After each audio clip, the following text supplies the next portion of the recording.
Good morning, everyone. Our today's topic is dental plaque. Now, when you describe about the dental plaque, you have to understand that it is the mother of all dental problems. That means that is the basis of your dental etiology or dental pathology. Why dental plaque is so important? Because dental plaque is a biofilm which consists of lot of pathological microorganism which usually causes your gingivitis as well as periodontitis, which are the two diseases which can end up in losing or destroying your periodontium completely. So that's the significance of dental plaque. Have a look at this diagram. What you can see here is uh, at first look you can see that there is a lot of deposits on the tooth surface, and the gingiva looks all very much inflamed, as well as there is a lot of inflammatory enlargement as well. So the reason for that is, if you look at closely, you can see that the tooth is not exactly very clean and something is covering the tooth. So that is what dental plaque is all about. It is usually, it can be whitish or grayish in color, and the presence of dental plaque can induce the inflammatory reaction from the gingiva, which leads to the gingival bleeding, gingival enlargement, the change in the color of gingiva. That is, gingiva becomes more reddish in nature. So that's an overall, you get an overall idea how a plaque looks like. Dental plaque can be defined as soft deposits that forms the biofilm adhering to the tooth surface or other hard surfaces in the oral cavity, including removable and fixed restoration. So plaque can be on the tooth surface as well as it can be also on the removable and fixed restoration.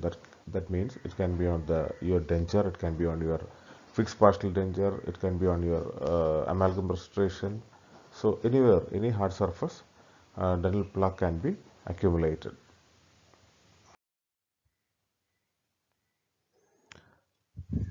Materia alba refers to the soft accumulation of bacteria and tissue cells that lack the organized structure of dental plaque and are easily displaced with a water spray.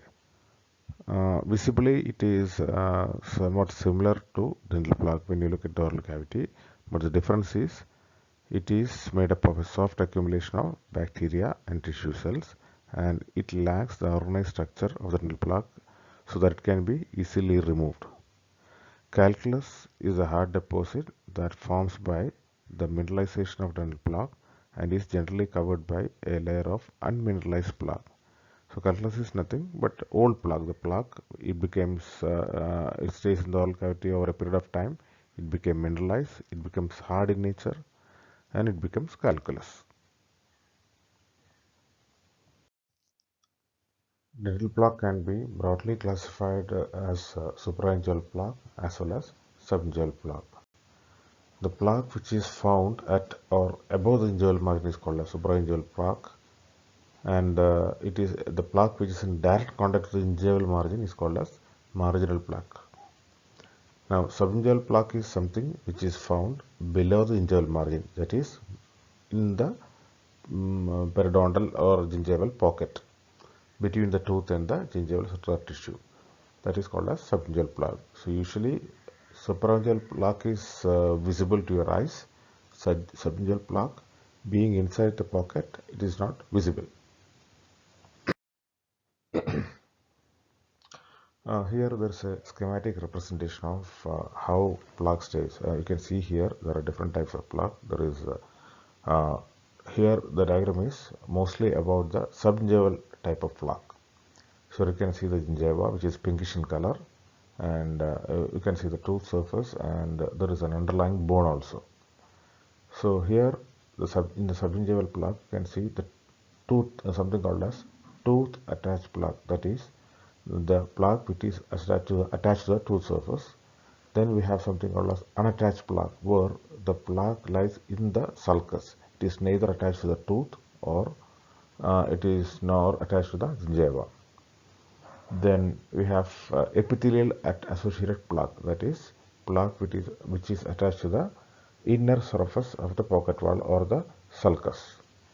Then there are some type of plaque which is usually embedded deep into the connective tissue as well, and also you can see some kind of microorganisms or bacteria on the bone surface.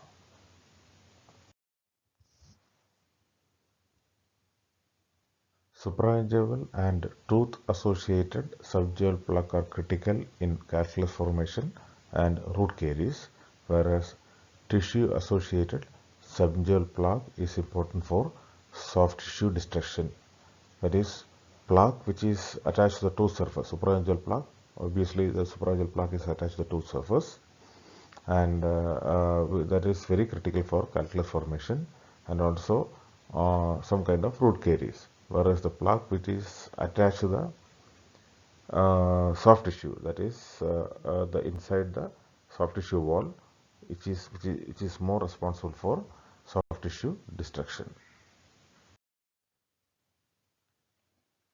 Let's see the composition of dental plaque. It is primarily consists of microorganism, and 1 gram of plaque contains approximately 2 into 10 raised to 11 bacteria. Non-bacterial microorganisms are also found in plaque, including mycoplasma, yeast, protozoa, and viruses. The microorganism exists within an intercellular matrix that also contains a few host cells such as epithelial cells, macrophages, and leukocytes. So you have to understand that the plaque is composed of a lot of microorganisms, and it has got bacteria. It has got non-bacterial microorganism. So bacteria, we'll be discussing later about bacteria, and it has also got a non-bacterial microorganism, including the mycoplasma, yeast, protozoa, and viruses. And there is an intercellular matrix in which this everything is embedded, and this intercellular matrix can consist of epithelial cells, macrophages, as well as leukocytes. The intercellular matrix, which is estimated to account for 20% to 30% of the plaque mass, consists of organic and inorganic material derived from saliva, gingival clavicular fluid, and bacterial products.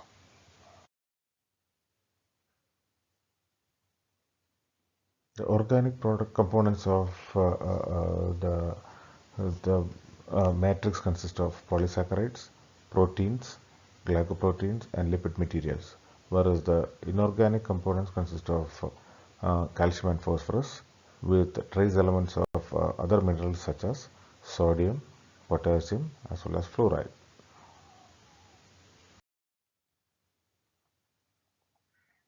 How do this dental plaque forms?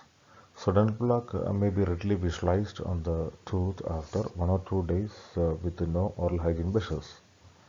Plaque is a white, grayish or yellowish and has a globular appearance. The process of plaque formation can be divided into 3 phases. The first one is formation of pellicle coating on the tooth surface. Next one is initial colonization by bacteria. The third phase is secondary colonization and plaque maturation. The first phase is formation of dental pellicle. All the surface of the oral cavity, including all tissue surface as well as the surface of the teeth and fixed and removable restoration, are coated with a glycoprotein pellicle. So the first step of formation of dental plaque is formation of dental pellicle. So it is usually coated with the tooth or whatever fixed and removable restorations are coated with something called as a glycoprotein pellicle. This pellicle is derived from the components of saliva and clavicular fluid as well as the bacterial and host tissue cell products and debris. So the first step of dental plaque formation is formation of dental pellicle, which is a glycoprotein. It is usually derived from saliva and clavicular fluid as well as the bacterial and the host tissue cell products and debris.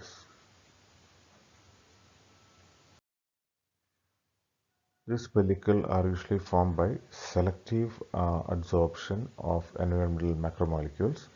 The mechanism involved in enamel pellicle formation include electrostatic, van der Waals, and hydrophobic forces. The hydroxyapatite surface has a predominance of negatively charged phosphate grooves that interact directly or indirectly with the positively charged components of salivary and clavicular fluid macromolecule. So we know that opposite charges attracts. So hydroxyapatite surface means tooth surface which has got a predominance of negatively charged phosphate that will attract with the positively charged components of salivary as well as clavicular fluid macromolecules. So it helps in the formation of dental pellicle. The pellicle function as what are the functions of pellicle? It works as a protective barrier, providing lubrication for the surfaces and preventing tissue desiccation. And they also provide a substrate to which the bacteria in the environment can attach. Now the first phase is over, that is the formation of dental pellicle. The second phase is initial colonization of tooth surface. So here what happens is within a few hours, the bacteria are found on the dental pellicle. So we have dental pellicle formation in the first phase. In the next phase we have you can see a lot of bacteria which is found on the dental pellicle. The initial bacteria colonizing the pellicle is coated with tooth surface are predominantly gram-positive facultative microorganism. Example is Actinomyces viscosus and Streptococcus sanguis. These initial colonizers adhere to the pellicle through specific molecules termed as adhesins on the bacterial surface that interact with the receptors in the dental pellicle. So in short, what you can say is that after the formation of dental pellicle, which is the phase 1, the initial colonization of the bacteria starts. So here within a few hours, the bacteria are found on the dental pellicle. Now what type of bacteria which you are seeing is gram-positive facultative microorganism. So that's the bacteria you see in the initial colonization, gram-positive facultative microorganism. And this bacteria are attached to this particular dental pellicle by something called as adhesin. Adhesins are the attachment between this bacteria as well as the dental pellicle. The plaque mass then matures through the growth of attached species as well as colonization and growth of additional species.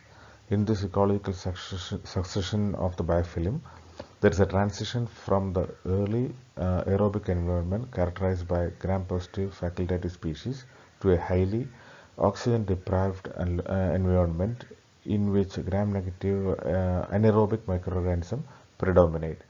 So in initial colonization, usually the bacteria what you see mostly is gram-positive bacteria, but by the end of phase 1 you can see a lot of gram-negative anaerobic bacteria as well.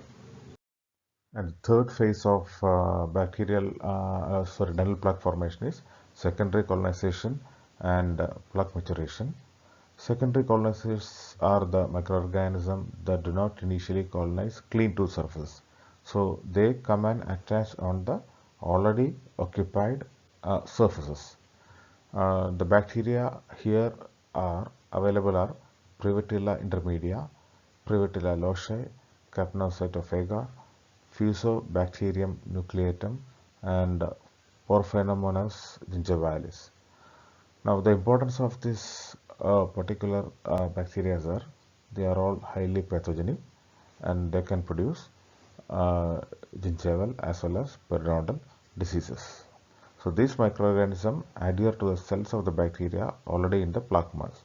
So initial colonization, I told you in the last slide that we have gram-positive microorganism or gram-positive bacteria.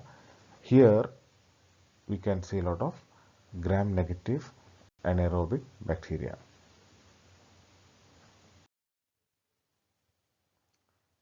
As we discussed in the previous slides, we have gram-positive bacteria coming in first, followed by gram-negative bacteria.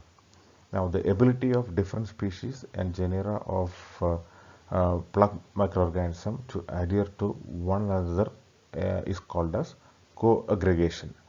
Now, co-aggregation is the ability of the bacteria to live together, because we have gram-positive initially, then we have gram-negative later on. So, both coexist together, and this is called as co-aggregation.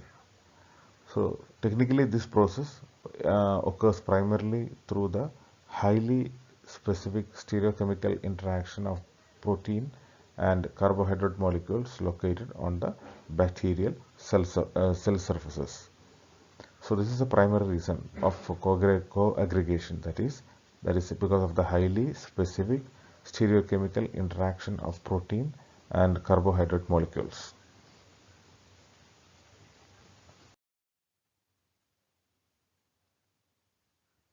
A high degree of specificity is found in interaction between the bacteria in dental plaque. Gram-positive cocci and short rods predominate at the tooth surface, whereas the gram-negative rods and filaments as well as the spirochetes predominate in the outer surface of the maturing plaque mass. So when a plaque is attached to the tooth surface, the surface which is attached to the tooth consists of gram-positive cocci and short rods, whereas the outer surface consists of gram-negative rods and filaments as well as spirochetes. Highly specific cell-to-cell interaction are evident from the what we describe as corn-cob appearance. Corn-cob formation have been observed between the rod-shaped bacteria that forms the inner core of the structure and coccal cells that attach along the surface of the rod-shaped cell. So you can see it in the diagram on the next slide. We call it as corn cob because you can see in the diagram that it looks like the cone which we eat. So it has got a central core which is made of a rod, as well as there are a lot of cocci. Cocci is nothing but round shaped bacteria which is attached to the rod.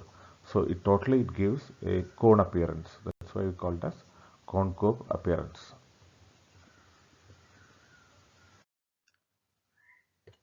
The tooth-associated or attached plaque is characterized by gram-positive rods and cocci, including S. mitis, S. sanguis, A. viscus, A. nasalundae, and Eubacterium. The plaque adjacent to the tissue surface, that is tissue-associated plaque, contains primarily of gram-negative rods and cocci, as well as large number of filaments, flagellated rods, as well as spirochetes. Tissue-associated plaque shows a predominance of species such as S. oralis, S. intermedius, S. p. micros, and P. gingivalis, P. intermedia, B. forsythus, and F. nucleatum. The physical proximity of these bacteria to the host tissues in the plaque mass may be important in the process of tissue invasion. As we discussed earlier, the early colonizers are always gram-positive, followed by gram-negative organisms. So initially it's always gram-positive bacteria which comes to the dental plaque.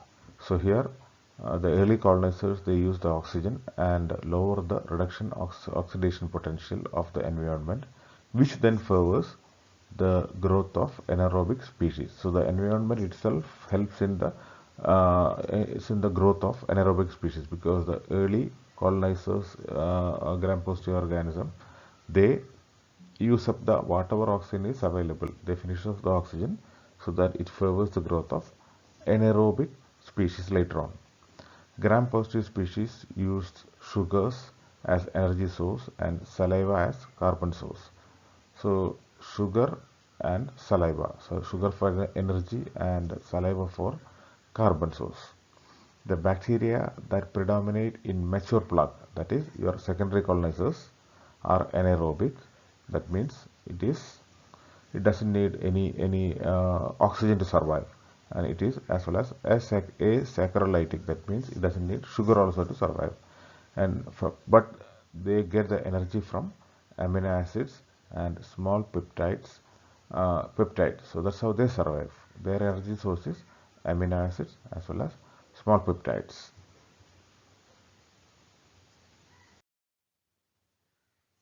That's all for today's class.